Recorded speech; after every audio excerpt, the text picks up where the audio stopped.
So most people don't know Ron Mitchell actually is the third person to walk the length of Grand Canyon National Park. This is an article that came out in Arizona Republic in June of 1973 when he finished it. It took him 7 years. Here's a schematic of his map. The article was called "The Commitment to the Canyon," and it shows where he went. The little squiggly lines are where he hiked, and all the little notes are the notes he made along the way of what he did. It took him 15 hikes, 10 to actually walk it, and 5 to set in caches. It was a pretty big endeavor, and so he's the third person to do that.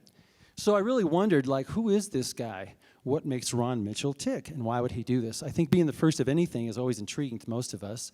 We find those people who do something first fascinating and intriguing, and we're somewhat envious.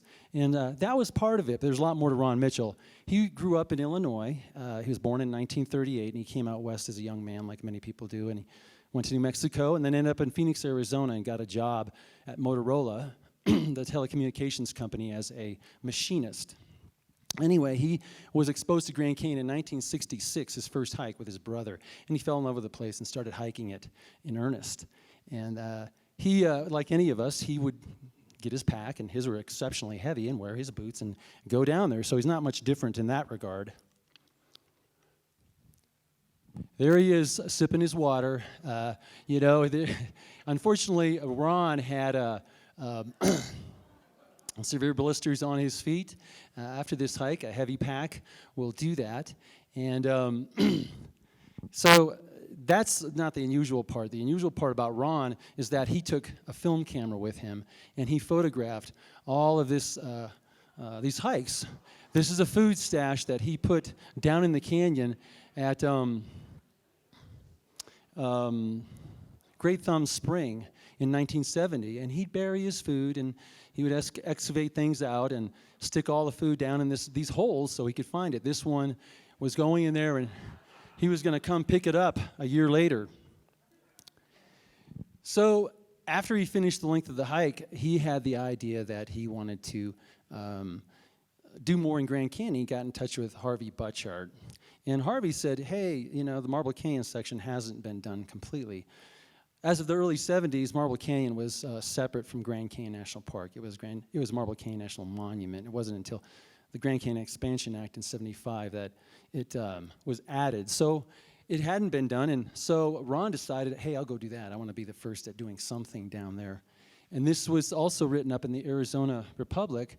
This is an article from 1976, and several photos of him on that, some of the treks, and the one in the lower corner is kind of one intriguing to me. But it says the first through Marble Canyon on foot. Why was Marble Canyon still up for grabs as of the early 1970s? Well, Ron Mitchell had his own theories, and he thought it was because that section was very steep with big cliffs and very narrow ledges to walk along. Like this is the Red Wall Gorge, about mile 25. That and the Supai Formation are very narrow here as opposed to Western Grand Canyon. They're really wide and expansive and a lot easier to walk and less precarious. In my opinion, there's one reason why it was still up for grabs, and that was because Harvey Butchart wasn't really interested in doing it. He would have done it long ago if that was the case, but I think he found that that was, to hike lengthwise wasn't challenging enough. It was too straightforward for him. He was a mathematics professor, and he liked to solve geometric problems, like finding ways through the onerous red wall limestone. Very much geometrically like a geometry, so it was like a problem-solving thing for him. And rim to river routes were his forte, and that's why it was up for grabs. And same with the Lower Grand Canyon. But when Ron started, it was there to be had. In this article, the title was called "Hard Not to Panic, Ain't It?" The subtitle was "Searing Heat, a Dwindling Water Supply Made It Doubtful He Would Be the First to Walk Through Marble Canyon or the Object of a Search and Rescue." This is a schematic that Ron actually drew. He was quite a talented artist, I think. A cross-section of Marble Canyon. You can see the little lines where he would go in and then come out, and all the different sections he did. It was 11 attempts over about 15 months to do the 52 miles along the river, and probably cost him about 140 foot miles. So not easy miles, but that's what he did. The thing about those particular hikes, this is an interesting hike he did where he had to cross the river. And so he took his pack and he put it in wrapped it up in plastic, and he decided to put on an air mattress. And his goal was to get across the river because he had to get to the other side. So there's his pack on the air mattress, wrapped in plastic. And he tethered it to himself, and there he is getting in the river. So this is a really rare film footage, and he's swimming across. He wants to get to the other side, and he wanted to do this all below the rim. He actually passed up a river trip. They said, hey, we'll give you a ride across. He says, nope, to be legit, I got to stay below the rim and do it like Colin Fletcher. Everything has to be below the rim. So he swims across, and I don't know about you guys, but that looks pretty scary to me, and dangerous, no life jacket. And he's going across, and sure enough, he's caught in the current here, and he's not even halfway across. And what he thought was more calm water, more placid water beyond that little burble line there. When you see him get into that, you'll see him kind of stop here a little bit. It's like, uh-oh, and now he's like still moving downstream, and guess what? He gets tired. He's pretty whooped, and it's like, he's got to take a little bit of a break here shortly because, he's getting probably a little hypothermic by now too, because that's 52-degree water there. So, floating on down. Does that look like fun or what?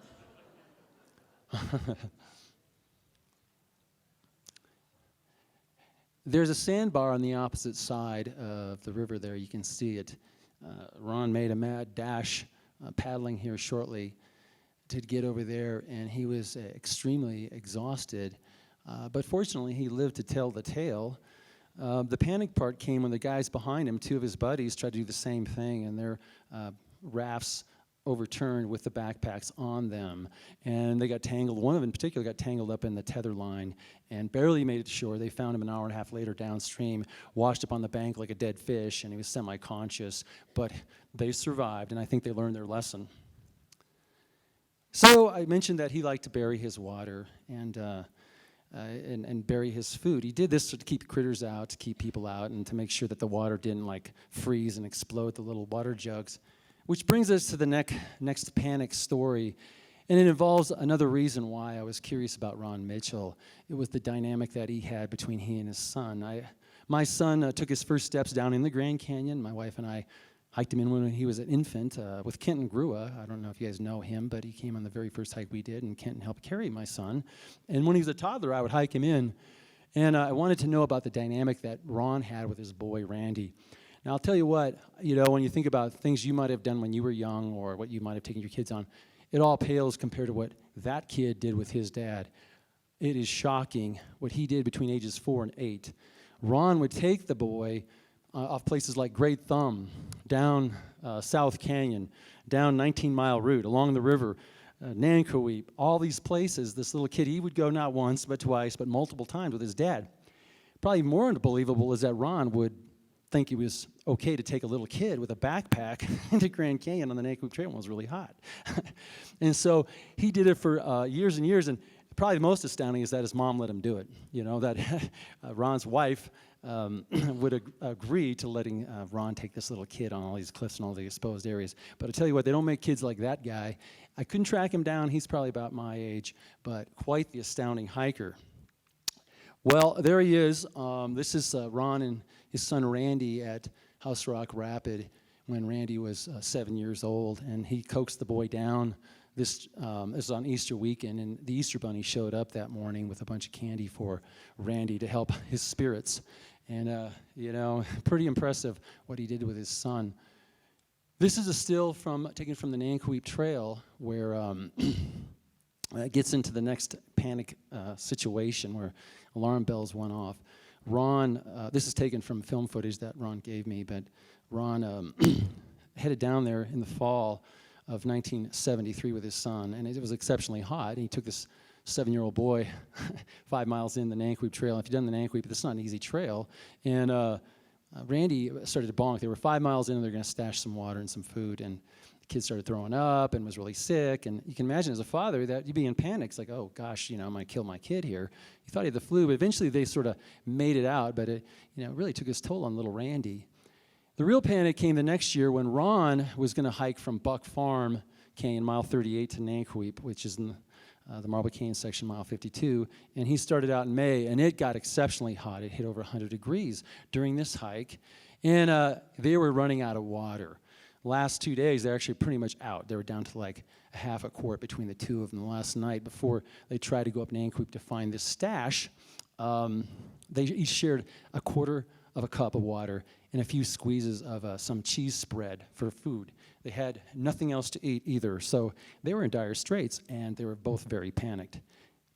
And here's Ron hiking out slowly up the Nanquip, and they're trying to find the water that he stashed. And Ron describes that, looking around here, he knew that the water was going to be just past there through that notch and under some rocks where he had stashed it conveniently away so no one would find it but him. That's his buddy Dale Graham, and lo and behold, fortunately, much to their joy, under that ledge, he was able to find the water that he had been waiting for a day and a half, and it was there where he wanted to find it. So along with the water, he had some pineapple juice, and you can actually see his camera bag there. That's the Super 8 movie camera, and there's the water. Now, those of you who have hiked, you can relate to this next little part of this clip right there. It's like, oh my God. Oh, love it. Water in Grand Canyon, there's nothing quite like it.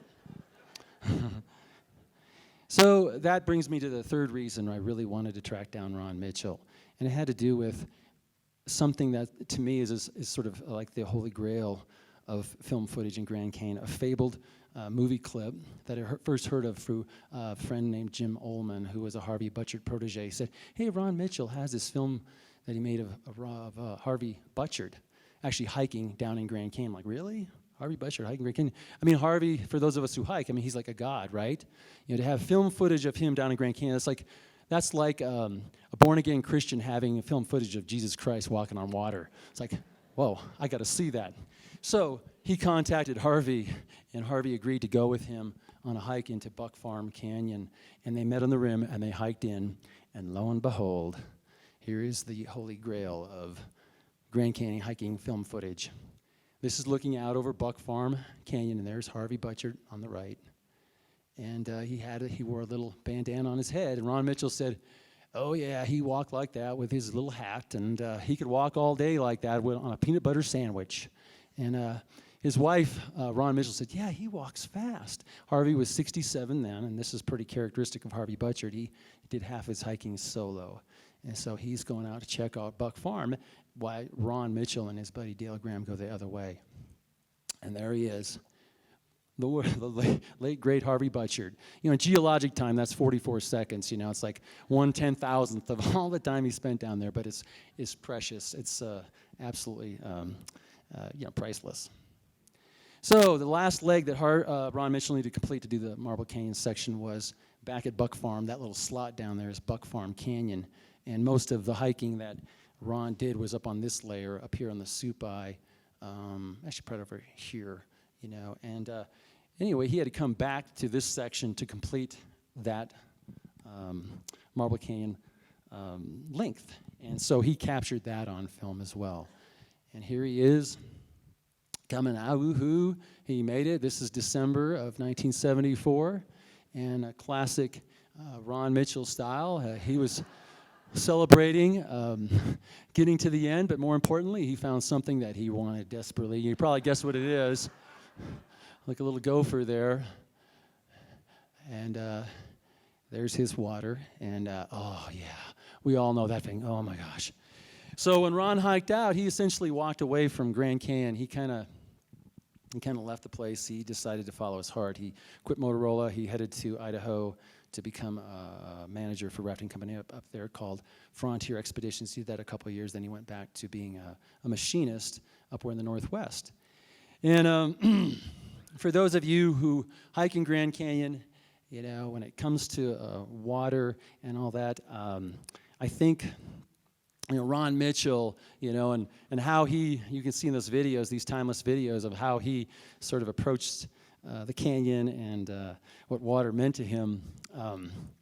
I think that you'll relate to this last little line that came from a letter that Harvey wrote, and it has to something that I hope you all think about. If you're out there and you're looking for water, you can't find it. May all your potholes be full. So thank you very much.